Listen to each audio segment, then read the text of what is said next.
Bonjour tout le monde, j'espère que vous allez bien.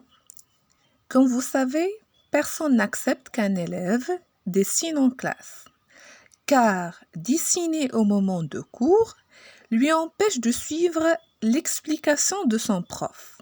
Mais il y a d'autres personnes qui pensent que dessiner pendant les cours aide à se concentrer. Dessiner en cours. Si j'étais prof et qu'un élève ne dessine pas, je dis « Oh ! Pourquoi tu ne dessines pas ?» Les gens vont dire « Mais il est fou. » Peut-être, sûrement. Ou alors peut-être que quand quelqu'un dessine, il y a une explication. Bien sûr. Quand quelqu'un dessine, il y a deux possibilités. La première, c'est que le niveau de ce qui est dit, ou les informations, sont trop nombreuses. Donc son cerveau conscient décroche. Le cerveau conscient est limité à 4 infos par seconde. S'il y a trop d'informations, le cerveau conscient décroche. Et le subconscient doit prendre le relais. Le minimum du subconscient, c'est 4 milliards d'informations par seconde. C'est pour ça qu'en classe, on a sûrement tous connu cette scène. On a par exemple, comment tu t'appelles? Dans le fond, toi. Samir. Donc Samir, il est dans le fond, il est à côté de Mélissa. Il se balance sur sa chaise. Non, on imagine, bien sûr.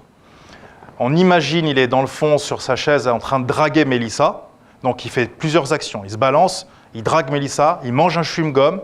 Et à un moment, le professeur lui dit « Samir !»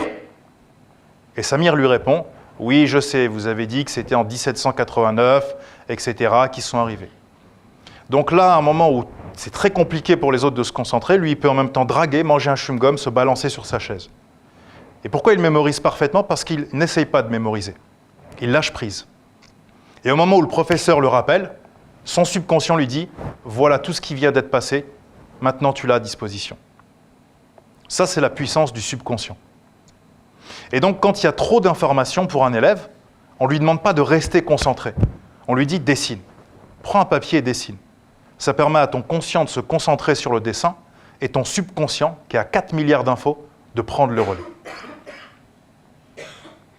Donc voilà par exemple certaines choses que j'enseigne aux gens, comme quoi dessiner peut paraître stupide parfois, alors qu'en fait c'est la meilleure chose à faire, bien sûr. Maintenant, c'est à vous. Pensez-vous que le dessin en classe est important? Laissez-nous un commentaire et merci de votre attention. Je vous laisse avec ce joli dessin.